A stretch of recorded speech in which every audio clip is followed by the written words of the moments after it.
오늘 우리는 믿음으로 열망하라 하는 제목의 말씀을 계속해서 생각 중에 있습니다. 오늘은 에스라의 결심에 대해서 그가 그 결심을 통해서 무엇을 이루고자 했는지에 대해서 함께 생각하기를 원합니다. 오늘 에스라서 7장 10절 말씀을 보면 에스라가 여호와의 율법을 연구하여 준행하며 율례와 규례를 이스라엘에게 가르치기로 결심하였었더라, 이렇게 말씀하고 있습니다. 즉 과거에 에스라는 그의 인생의 어느 시점에 아마도 그에게 어떤 깨달음이 임했을 것이고, 그때에 그는 유달리 마음속에 특별한 결심을 하게 되었는데, 하나님의 말씀을 연구하고 그 말씀을 순종하면서 특별히 말씀을 이스라엘 백성들에게 가르치자 하는 결심을 했다는 것입니다. 에스라는 제사장 가문의 사람이었습니다. 아론의 레위 지파 중에서 아론의 후손들이 제사장이 되고, 아론의 후손 중에서 특별히 아론의 손자 비느하스가 그의 후손에서 제사장이 되는 일이 일어납니다. 그것은 비느하스가 이스라엘 백성들이 모압 광야에서 범죄하였을 때 하나님의 편에 서서 머뭇거리지 아니하고 범죄한 자들을 처단한 일로 인해서 하나님께서 그에게 영원한 제사장 언약을 세우셨기 때문입니다. 그래서 아론의 또 다른 후손들이 아닌 비느하스를 통해서 제사장의 가문이 이어져 내려갔고, 그리고 에스라는 그 가문 중에 일원이었다 하는 것입니다. 그는 제사장 가문의 제사장이었기 때문에 당연히 율법에 정통해야 했지만, 그러나 그는 특별하게 결심을 한 일이 있었던 것입니다. 왜 그는 하나님의 말씀을 연구하고 준행하고 이것을 이스라엘 백성들에게 가르쳐야 되겠다라고 굳게 결심을 했을까 하는 것이지요. 그것은 그 시대, 그 역사적인 배경을 이해를 해야만 알 수 있습니다. 유다 백성들은 유다 왕국이 바벨론에 멸망하고, 그리고 바벨론에 세 차례 포로로 끌려가게 되는데, 그 세 번에 걸친 예루살렘 함락과 그리고 바벨론으로 포로로 끌려가는 일로 인해서 이 유다 백성 가운데에 그래도 이름이라도 있다 하는 사람들은 모두 바벨론에 끌려가 버리고 맙니다. 그리고 미미한 가문의 사람들만 그 땅에 남아 있게 된 것이지요.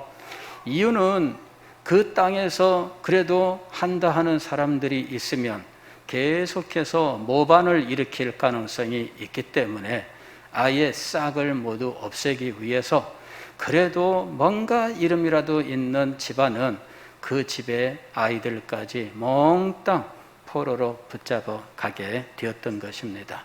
그래서 그 땅에는 미미한 가문의 사람들이나 종들만 남아있게 된 거예요. 그리고 이 사람들은 바벨론에 대해서 항거할 만한 아무런 생각을 갖지 아니한 채 그곳에서 이방 민족들과 연원하면서 그만 그 혈통이 혼혈 민족이 되어버리고 말았던 것이죠. 자, 그러면 바벨론으로 끌려간 이 사람들은 어떻게 되었을까 하는 것입니다. 이 사람들은 애굽에서 야곱의 후손들이 종살이 한 것과는 상당히 다른 대우를 받으며 살았던 것을 알 수가 있습니다. 그들 가운데에는 공직에 진출한 사람도 있었고, 그리하여 다니엘처럼 공직으로는 올라갈 수 있는 최고의 자리에까지 올라가서 수십 년 동안을 봉사하는 사람도 있었고, 또 그 중에는 또 여왕의 왕비가 되는 이런 자리에 올라가는 사람도 있었던 거예요. 그러니까 우리가 생각하는 것처럼 유다 백성들이 바벨론의 포로로 붙잡혀 갔으나 그러나 노예와 같은 수용소에 갇혀서 노예와 같이 살았던 것은 아니다 하는 것을 알 수가 있습니다. 오히려 이 사람들은 가나안 땅으로 이주하는 것은 못하지만 그 외에는 거의 자유로운 상황이었다 하는 겁니다. 상당히 우리가 막연하게 생각하는 것과는 달라요. 노예로서 수용소에 있었던 게 아니에요. 그 다음에 강제 노동을 하고 뭐 이랬던 것도 아닙니다. 이 사람들은 오히려 그곳에서 대우를 받는 이런 위치에 있었습니다. 이 사람들은 공직에도 진출할 수 있었고, 그리고 상업에 종사를 하면서 상업적으로도 아주 큰 성공을 거둘 수 있었던 거예요. 그러니 이 바벨론 제국 속에서 유다 백성들이 가지는 위치는 소수이지만 그러나 상당히 중요한 위치를 차지하고 있었던 것입니다. 그리고 그들 자체적으로 조직을 유지할 수 있게 해서 백성들의 어른들이 그 집안 사람들을 관리하고 하는 이런 체제를 유지할 수 있었고, 또 더 나아가서는 이제는 회당을 곳곳에 유지할 수 있게 했던 거예요. 그래서 남자 13세 이상의 남자 10명만 모이면 그러면은 회당을 세울 수 있도록 했고, 그리하여 랍비가 와서 이제 그 회당을 유지하면서 이 사람들이 종교적으로도 비교적 자유로운 상태에 있었습니다. 그리고 거주 이전에 자유가 있었어요. 그래서 자기들이 농사를 지으면 비옥한 땅을 향해서, 장사하는 사람이면은 상업이 왕성한 곳으로 가서 거주할 수가 있었고, 그래서 유다 백성들이 자유롭게 자기들이 그곳에서 산업을 감당할 수가 있었던 것이죠.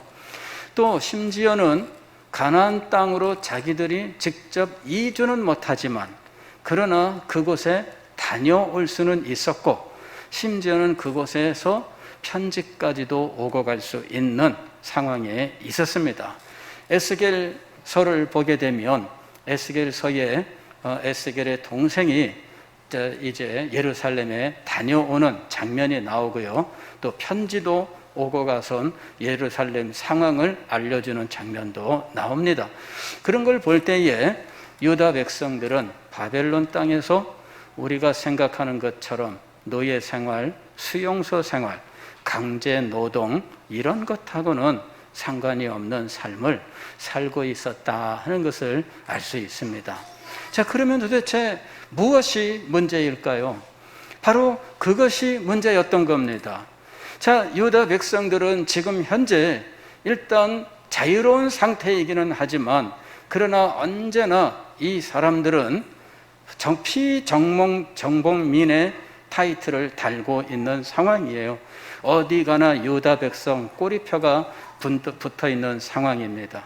그리고 그들은 그 땅에서 소수에 불과하다는 것이죠.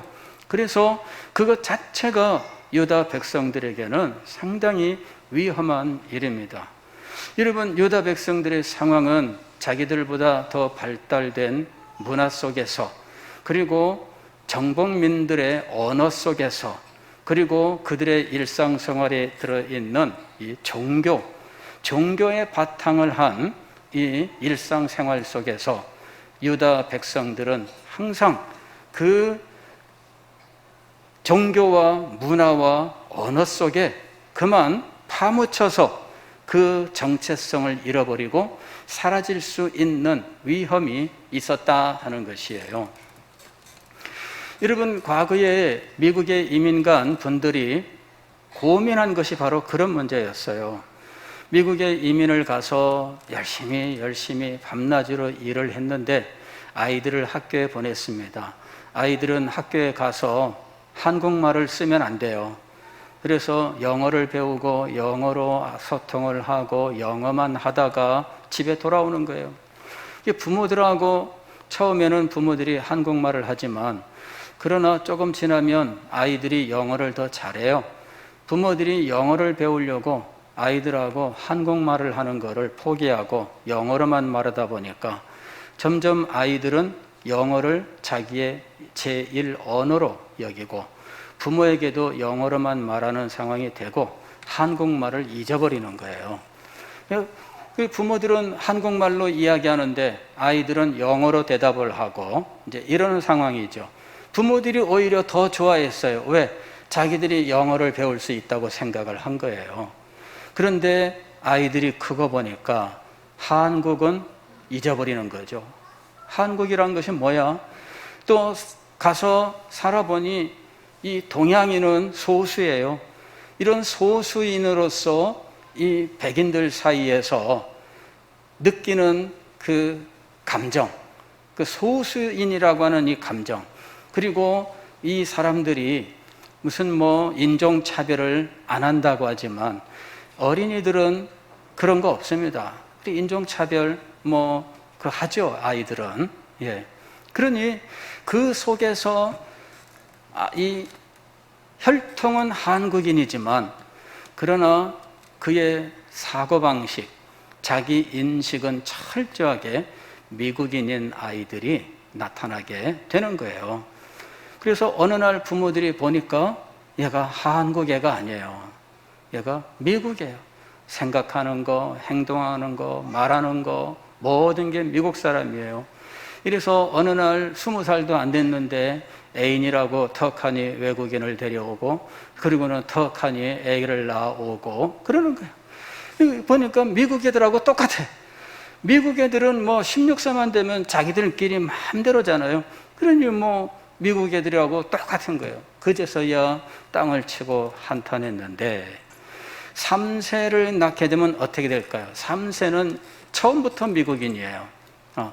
그래서 이 미국에 이민을 간 분들이 바로 그 문제를 붙들고 정말 고민을 많이 했는데 방도가 없어요. 저희 친구 목사님도 미국으로 가서 목회를 했는데 아이들이 제법 클 때 갔습니다. 초등학생 때 갔어요. 그리고 한국어를 잊어버리지 않게 하기 위해서 한국 책도 많이 읽어주고 또 책도 갖다 놓고 읽으라고 하고 했는데 다 커서 한국어는 어느 정도 실력인가 퇴화해가지고 가장 기본적인 대화만 하지 더 이상 발전이 없더라 하는 거예요. 그러니 그곳에 가서 벌써 있은 지가 30년인데 그 아이들 초등학생 때 가서 지금 벌써 40대 아이들이잖아요. 그러니까는 이 아이들은 미국인이죠. 거기서 초등학교 나오고 중고등학교 나오고 대학 나오고 거기서 자리 잡고 혈통은 한국인이지만 그러나 철저하게 미국 사람이에요. 여러분 그냥 이런 그 세속 국가 혹은 세속 사회에서라면은 아마 그 문제는 그렇게 심각하지 않을 거예요. 그냥 한국인이 한국인의 정체성을 잃어버렸다 그런 정도일 거예요. 그러나 여러분 보세요. 유다 백성은 하나님의 나라 백성이에요. 하나님의 나라 백성인데 지금 제국 속으로 지금 들어간 겁니다. 그 제국의 지극히 작은 한 부분의 땅에 정착을 하고 그곳에서 선진 문화 속에 살고 있는 거예요. 발달된 이런 경제 활동 속에서 자기들이 가진 재능을 발휘하고는 있지만 만나는 사람들 그리고 대화하는 사람들이 전혀 다른 사람들이에요. 하나님을 알지 못하는 사람들, 자기들만의 종교와 종교 관습 속에서 살아가는 사람들, 그들은 정복민이고 그들은 다수예요. 그 속에 들어가서 이 사람들은 한 줌밖에 안 되는 거죠. 여러분 그런 상황 속에서 유다 백성들이 하나님의 백성으로서 정체성을 유지하고 하나님의 백성으로서 가진 사명을 감당할 수 있느냐라고 하는 것이죠. 다니엘이 포로로 붙잡혀 갔을 때 그가 직면한 현실이 바로 그거였습니다. 그가 포로로 붙잡혀 갔는데 노예 생활을 한 것이 아닙니다. 바벨론의 왕궁에 거했어요. 그리고 왕의 진미를 먹었어요. 얼마나 대우가 좋은지, 세상에 왕의 진미를 먹으면서 바벨론의 학문을 가르쳐 주는데 그 학문도 아주 최고 수준의 학문을 가르쳐 주고 있는 거예요. 그런 속에 들어갔을 때 다니엘이 어떤 위기감을 느꼈을까요?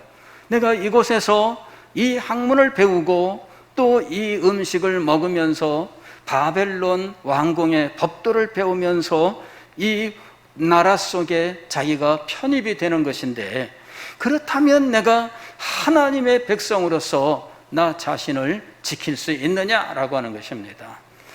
그리스도인으로서 오늘 우리가 직면하고 있는 문제가 바로 이것이에요. 발달된 문화 속으로, 그리고 더 많은 사람들이 다수가 다른 언어를 사용하는 속으로 들어가게 되면 그쪽으로 동화되어 가기 마련입니다. 그래서 어느덧 자기의 본래 모습을 상실하게 되는 거예요.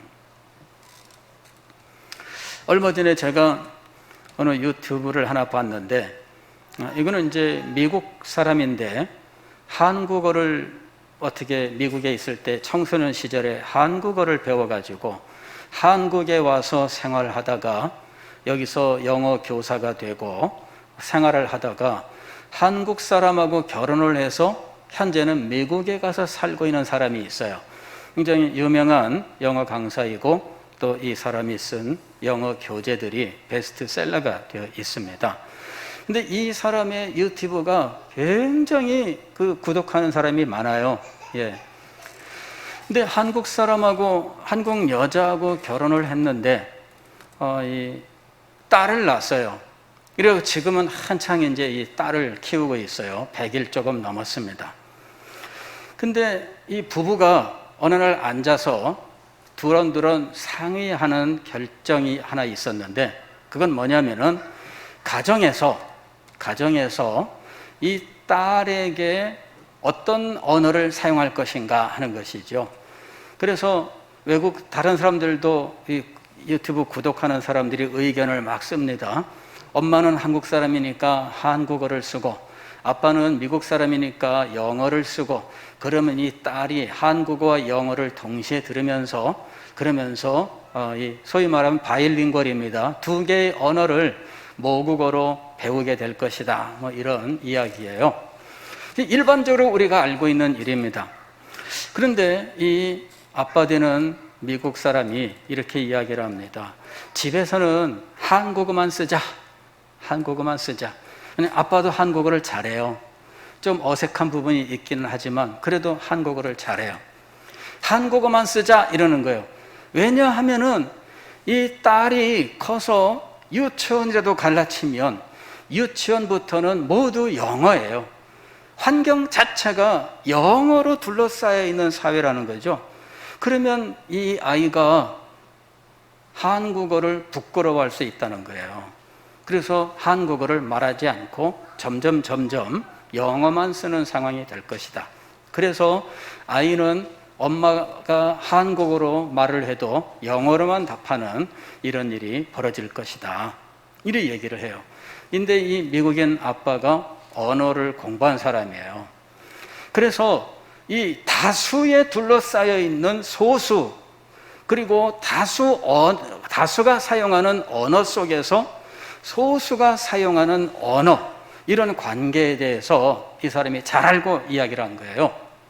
제가 그걸 보면서 정말 이 말이 맞다.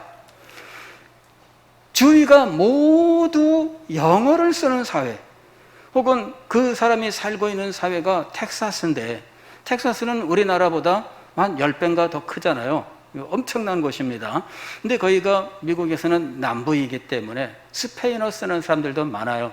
멕시코랑 가깝고 과거에는 멕시코랑 국경이 없었어요.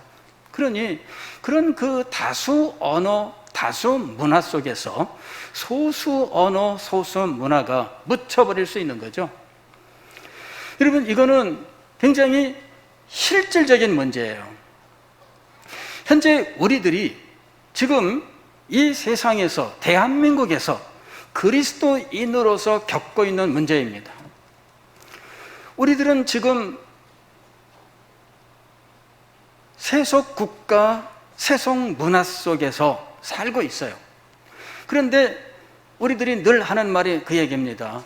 과거에는 교회 교육이 앞서갔는데 지금은 세상 교육이 앞서간다. 물질적인 면에서, 방법론적인 면에서 기독교가 처음 우리나라에 들어올 때에는 서양 문물과 함께 들어왔기 때문에 발전된 것처럼 보였어요.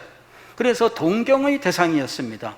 선교사들이 학교를 세우고 영어를 가르치고 신식 문물을 전달하고 할 때에 기독교는 동경의 대상이었어요.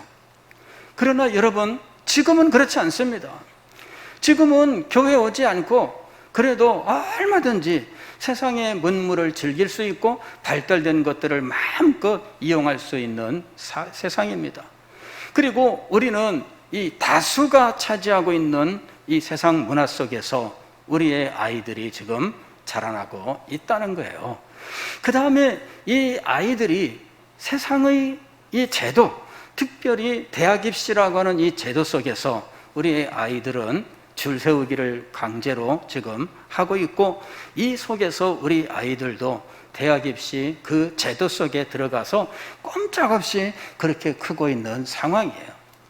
그러니 이 아이들이 그리스도인으로서 자기의 정체성을 분명히 하고 믿음을 간직하고 하나님의 백성으로 살아가는 것이 쉬우냐 하는 거예요. 정말 힘들고 어렵습니다. 거기에다가 가정이 믿음을 지켜나가는데 정말 어떤 요람과 같이 정말 믿음을 키워나가는 훌륭한 기관이 되어야 하는데, 가정도 믿음을 지키는데 도움이 되지 않는다면 이 아이들이 어떻게 되겠습니까?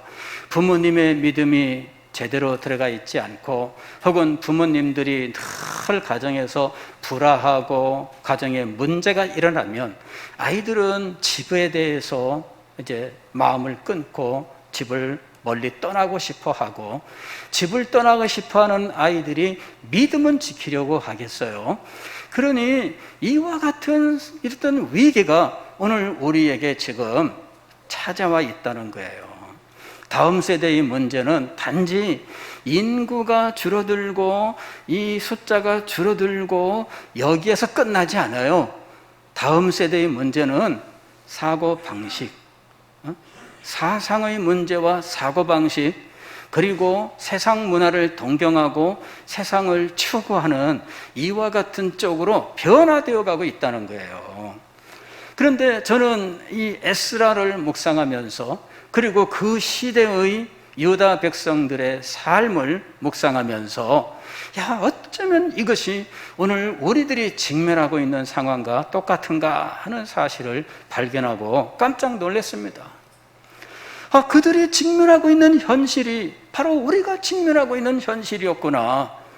그리고 그 속에서 에스라가 자기들의 현실을 깨닫게 되었을 때 그가 하였던 결심을 다시 한번 눈여겨보게 된 거예요.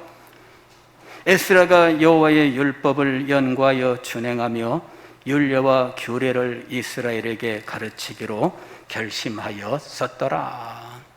에스라에게 어느 순간 자신들의 영적 현실에 대한 깨달음이 임한 겁니다. 그리고 이 영적 현실, 그리고 이방 민족들 사이에서, 이방 문화 속에서, 이방 종교 관습 속에서 살아가고 있는 유다 백성들이 하나님의 백성으로 서기 위해서는 분명히 이것 하나를 이루어야 된다. 그것을 알게 된 거예요. 그게 무엇입니까? 하나님의 말씀이에요. 그래서 말씀 공부를 한 거예요. 그래서 말씀을 지키는 삶을 살았던 거예요. 그리고 이것을 가르쳐야 되겠다. 근데 하나님께서는 에스라의 이 결심을 얼마나 귀하게 보시는지 모릅니다. 오늘 우리가 여기 보면은 아닥사스다 왕 제7년에 에스라가 일단의 사람들과 함께 예루살렘에 갔다, 이렇게 말씀합니다. 이게 2차 귀환이에요. 처음 귀환할 때에 이 세스바알 혹은 또 스룹바벨 이런 사람들이 한 5만 명 정도 이 사람들을 데리고 유다 땅으로 가나안 땅으로 돌아와요. 그리고 그들이 성전을 지으려고 하지만 그러나 성전을 짓지 못한 채 15년 동안이나 성전을 짓지 못해요. 그러다가 학개 선지자와 또 스가랴 선지자에게 말씀이 임하면서 그들이 성전을 짓게 됩니다. 그래서 결국은 성전을 515년에 완성을 합니다. 그러나 이 에스라가 다시 예루살렘의 사람들을 데리고 오기까지 한 60년 정도의 세월이 이 성전 완공 후에 한 60년 정도의 세월이 지나는데 하나님께 드리는 예배와 하나님의 백성들의 정체성에 있어서 많은 문제와 어려움들이 발생하게 된 거예요. 근데 마침 그때에 아닥사스다 왕이 예루살렘의 하나님의 백성들을 하나님의 말씀으로 가르쳐라 하는 이 사명을 주는 거예요. 이방 왕이 어떻게 이런 명령을 내릴지 이건 참 놀라운 일입니다.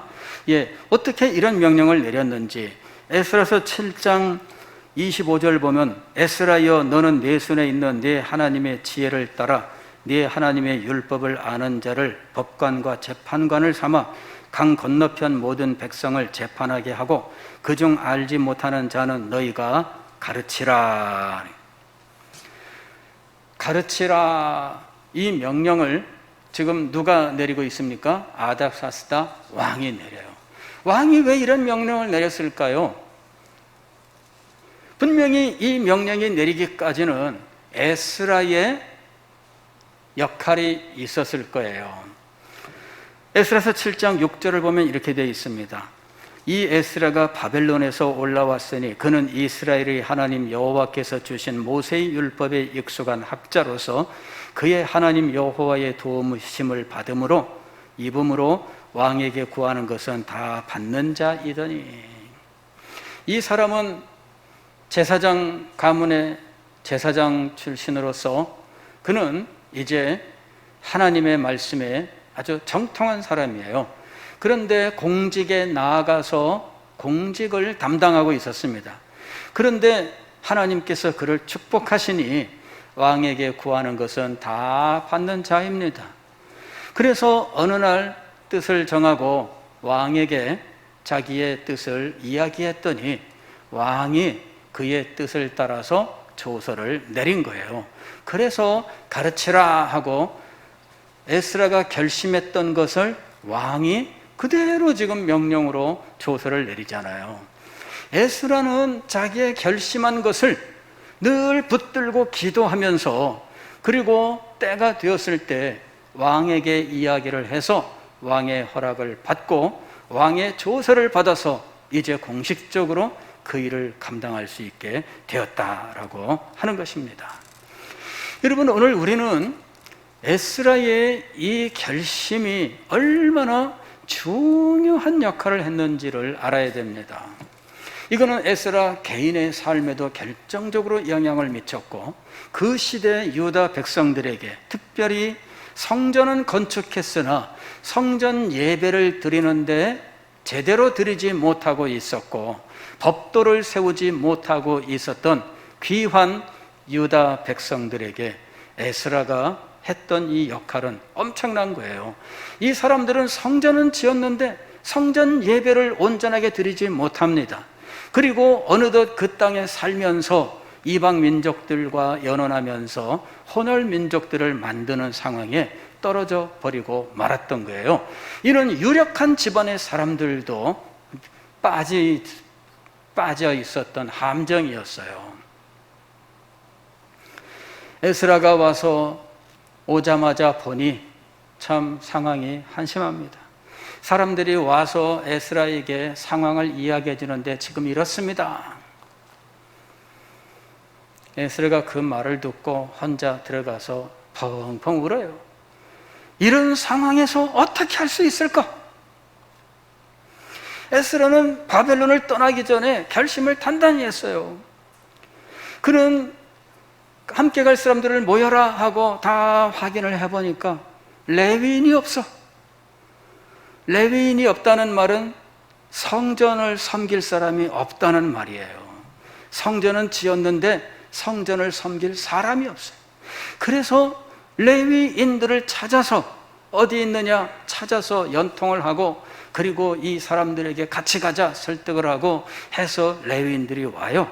제사장과 레위 사람들과 노래하는 자들과 문지기들과 느디님 사람들은 성전에서 잡일을 하는 이방 민족이었어요. 그 사람들까지 다 찾아요.